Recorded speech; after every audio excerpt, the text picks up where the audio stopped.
En 1956 Marruecos se declaró independiente en el protectorado que mantenían España y Francia. Para entender esta situación es necesario este vídeo para que conozcáis los inicios del movimiento nacionalista marroquí. Todo empezó el 30 de marzo de 1912 con la firma del Tratado de Fez entre el sultán Abdelhamid, que cedió la soberanía de Marruecos a Francia, convirtiéndose su país en un protectorado. Los alemanes reconocieron las posesiones de Marruecos de Francia y España a cambio de unos territorios en el Congo y Nigeria que se añadieron al protectorado del llamado Camerún alemán. Meses después, el 27 de noviembre de 1912, España y Francia firmaron un tratado por el cual España recibió territorios en el norte y en el sur de Marruecos, formándose lo que se denomina el Protectorado Español. En el artículo primero del tratado decía que correspondía a España velar por la tranquilidad en dicha zona y prestar su asistencia al gobierno marroquí para la introducción de todas las reformas administrativas, económicas, financieras, judiciales y militares que se necesitan.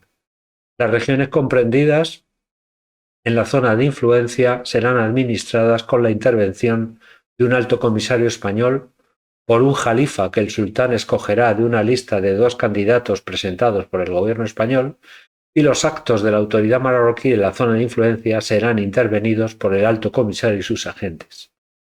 Desde el minuto 1, las tribus del Rif rechazaron el tratado. Anteriormente a la firma ya reconocían la autoridad religiosa del sultán, pero no la política, ya es que se oponían a las reformas que estaba llevando, ya que conllevaban una pérdida de sus tierras. Se levantaron en armas contra España y Francia con la bandera del Islam y en defensa de su identidad. Realizaban asaltos, robos, ataques y asesinatos contra intereses extranjeros, destruían líneas telegráficas para dificultar el movimiento de las tropas, o realizaban ataques a los comerciantes para desabastecer a los mercados, con la intención de que el hambre y la miseria empujara a la población y se sumara a las revueltas. El gobierno español escondió todos estos hechos a la opinión pública, ya que se oponían a una nueva guerra contra Marruecos. Entre los líderes, el más destacado fue Abdelkrim, al que se le considera como el padre del nacionalismo marroquí. Abdelkrim logró unir a todas las cabilas del Rif bajo sus órdenes, derrotó al ejército español y proclamó la República del Rif entre los años 1921 y 1926. Ese año, España y Francia firmaron una alianza que consiguió derrotar militarmente a Abdelkrim, y Abdelkrim fue deportado a la isla de Reunión y sus territorios fueron devueltos al protectorado español. Las lecciones aprendidas después de la guerra del Rif por los futuros nacionalistas fueron importantes. Vieron que la clave era la unidad de todas las tribus y había que desechar la vía militar, ya que era imposible derrotar a los europeos debido a su superioridad militar, y hablaban de buscar una nueva vía. Esa nueva vía era el nacionalismo cultural. Mientras Abdelkrim luchaba en el Rif, grupos de jóvenes procedentes de las familias de los antiguos funcionarios del Marruecos precolonial, pertenecientes también a la burguesía comercial, se reunían en Tetuán para cambiar la situación, influidos por los aires de cambio que llegaban desde Oriente Próximo. Entre este grupo de jóvenes destacaríamos a Abdelsalam Benuna, procedente de una de las familias más carismáticas de la burguesía marroquí, y a Mohamed Daoud, un referente de la intelectualidad marroquí. Ambos eran partidarios de pactar con la administración colonial para que Marruecos se beneficiara de las políticas del gobierno de Madrid. Para ellos, la educación era la clave para el desarrollo del país.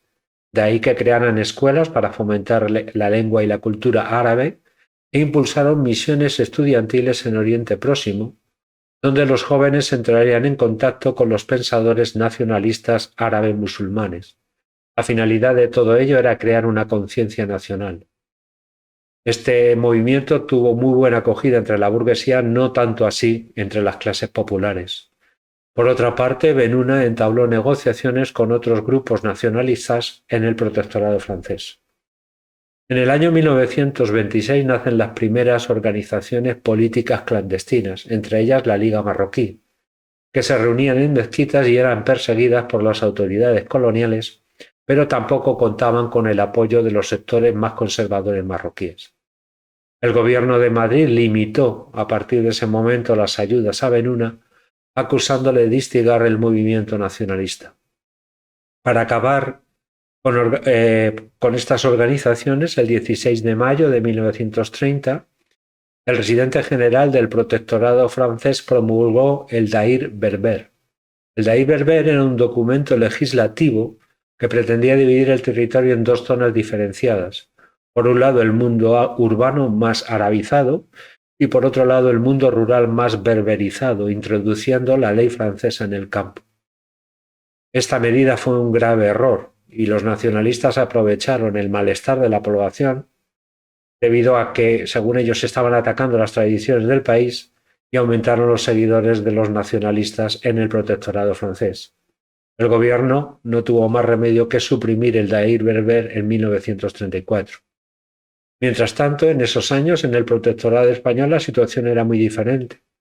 Proclamada la Segunda República en España, fue muy bien recibida en Marruecos, ya que el gobierno español aceptó algunas de las reivindicaciones de los nacionalistas.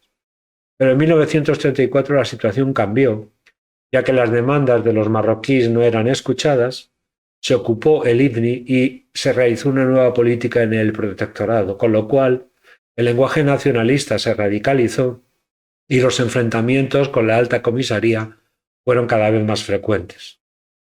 A la muerte de Benuna en 1935, Abdelhaded Torres, líder del movimiento nacionalista en el protectorado español, fue el que le sustituyó.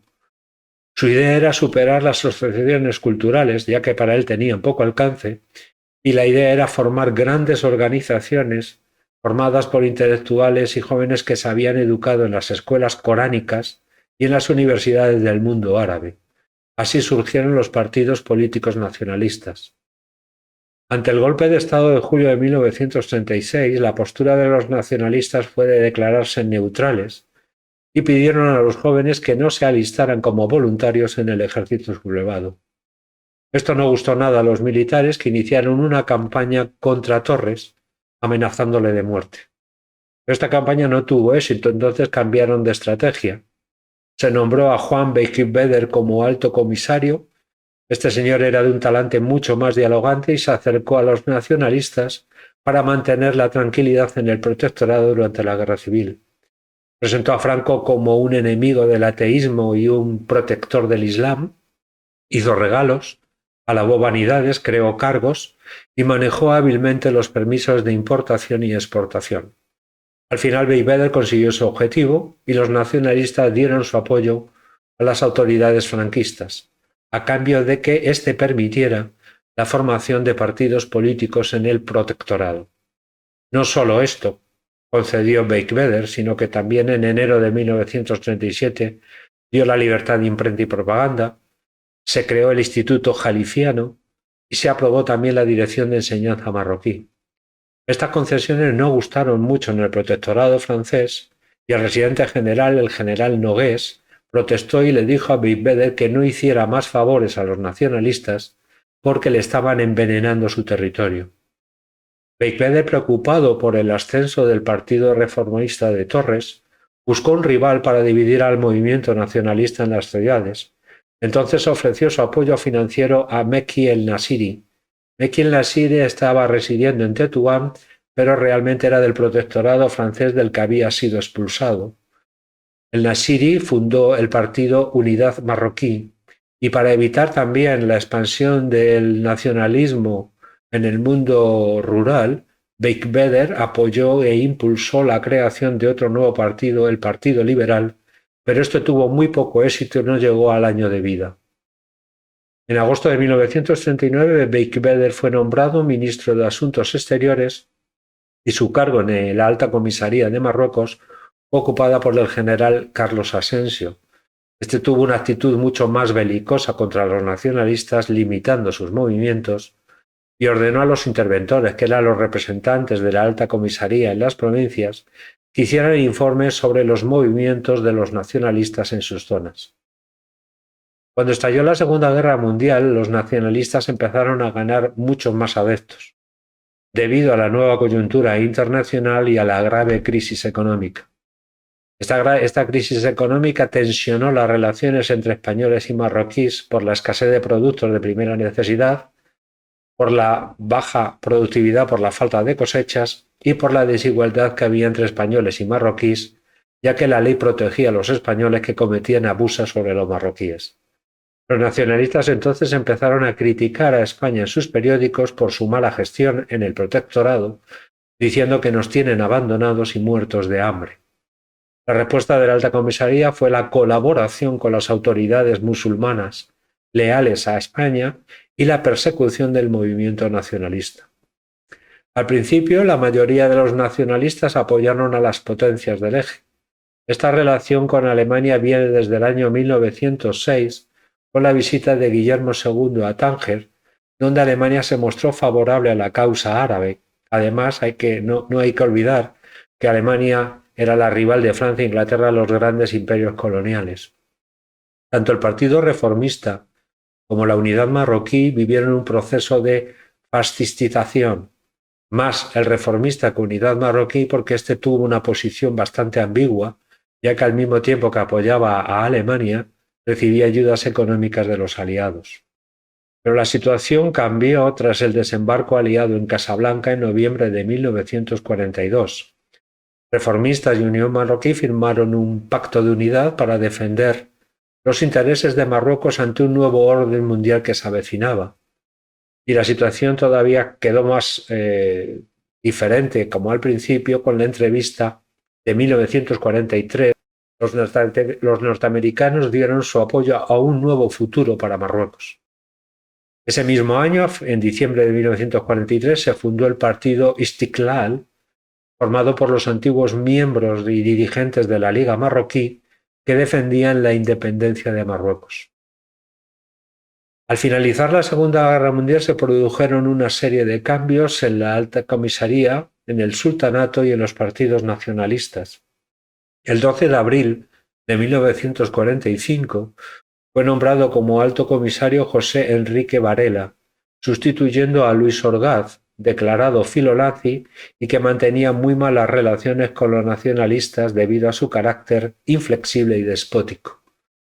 La situación después de la Segunda Guerra Mundial se necesitaba un nuevo perfil para dar imagen de cambio a nivel internacional. Varela lo cumplía, era monárquico y aliadófilo, y también era necesario entablar amistad con el mundo árabe debido al aislamiento internacional impuesto por los aliados.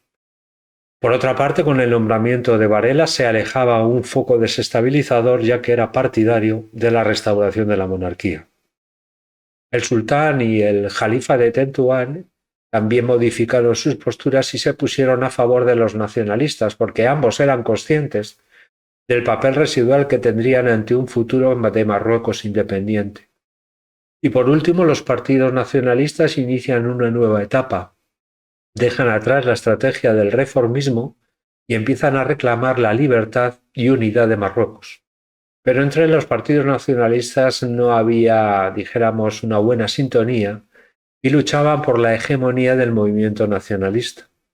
El Partido Reformista salió debilitado después de la Segunda Guerra Mundial por sus simpatías a la Alemania nazi. Hasta 1947 su líder, Torres, no tuvo un papel, dijéramos, muy principal, y ese lo ocupó la Unidad Marroquí, que contó con el apoyo económico del Alto Comisario, donde abrieron nuevas sedes, y el objetivo de este apoyo era dividir al movimiento nacionalista. A pesar de estas luchas entre ellos, llegaron a acuerdos para unir tácticas y esfuerzos y repartirse zonas del protectorado, Tetuán para los reformistas y Tánger para los unionistas. El nacionalismo se transformó, dejó de ser un movimiento urbano y elitista para convertirse en un movimiento de masas. La explicación está en que los rifeños cada vez se sumaron más a los movimientos de nacionalistas, ya que culpaban a la Alta Comisaría de la mala situación económica.